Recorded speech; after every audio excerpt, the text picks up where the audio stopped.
ఈరోజు నేను నా ఫ్యామిలీ కోసం చేసిన బ్రేక్‌ఫాస్ట్ అండ్ లంచ్. లావుగా ఉన్న అటుకులను జల్లించుకొని అలాగే కడిగేసి పక్కన ఆరబెట్టుకున్నాను. ఇప్పుడు కడాయిలో ఆయిల్ వేసి ఆయిల్ వేడెక్కాక జీలకర్ర, ఆవాలు, పల్లీలు, శనగపప్పు, మినపప్పు వేసి అవి వేగాక అలాగే ఎండుమిర్చి కూడా వేయండి. అవన్నీ వేగాక ఇప్పుడు సన్నగా తరిగి పెట్టుకున్న ఉల్లిపాయలు, కరివేపాకు కూడా వేసి బాగా వేపుకోవాలి. ఇవి కూడా వేగాక కొద్దిగా సాల్ట్ వేసి మరి కాసేపు వేగించుకొని ఇందులో ఉప్పు, ధనియాల పొడి వేశాను.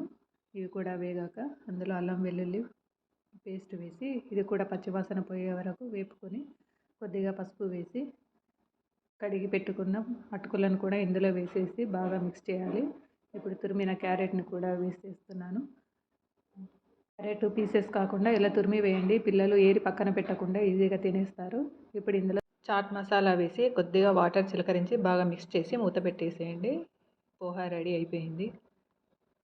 పొట్లకాయ కర్రీ కోసం కడాయిలో ఆయిల్ వేసి ఆయిల్ వేడెక్కాక అందులో కూడా జీలకర్ర, ఆవాలు, ఎండుమిరపకాయలు వేసి సన్నగా తరిగి పెట్టుకున్న ఉల్లిపాయలు అలాగే పుదీనా, కరివేపాకు కూడా వేసి అది కూడా వేగాక అందులో కాస్త ఉప్పు వేసి మూత పెట్టి ఉల్లిపాయలను మగ్గించుకోవాలి. ఇప్పుడు ఉల్లిపాయలు మగ్గాక అందులో కాస్త పసుపు, అల్లం వెల్లుల్లి పేస్ట్, కారము, ధనియాల పొడి వేసి బాగా మిక్స్ చేసి కట్ చేసి పెట్టుకున్న పొట్లకాయలను కూడా ఇందులో వేసేసి బాగా మిక్స్ చేసుకొని మూత పెట్టి మగ్గించుకోవాలి. నేను కొన్ని పొట్లకాయలను పక్కన పెట్టాను ముక్కలని. దాంతో నేను పొట్లకాయ పెరుగు పచ్చడి చేస్తాను.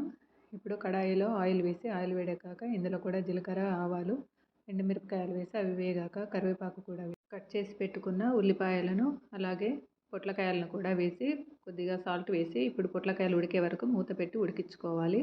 ఇక ఇంగువ కూడా వేయండి. పొట్లకాయలు ఉడికాక ఇప్పుడు ఈ గిన్నెను తీసి పక్కన పెట్టుకుందాం. ఇప్పుడు ఇవి చల్లారాలి.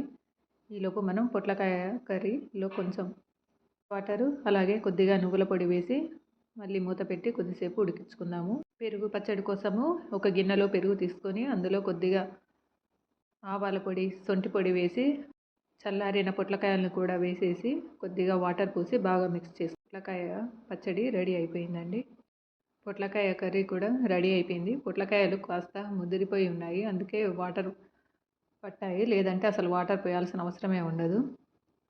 పోహా కూడా రెడీ అయిపోయింది. క్యారెట్ని ఇలా తురిమి వేయడం వల్ల పిల్లలకి ఏరడానికి ఛాన్స్ ఉండదు. సో అలా తినేసేస్తారు. పొట్లకాయ పెరుగు పచ్చడి కూడా రెడీ అయిపోయింది. మీరు మీ ఇంట్లో ఈరోజు ఏం లంచ్, బ్రేక్ఫాస్ట్ ఏం చేశారో కామెంట్లో నాకు చెప్పండి. మీకు ఈ వీడియో నచ్చినట్టయితే లైక్ చేయండి, షేర్ చేయండి, నా ఛానల్ని సబ్స్క్రైబ్ చేసుకోండి. నేను షార్ట్ వీడియోలో అప్పాలతో చాట్ ఎలా చేయాలో చెప్పాను, ఒకసారి అది కూడా చూడండి.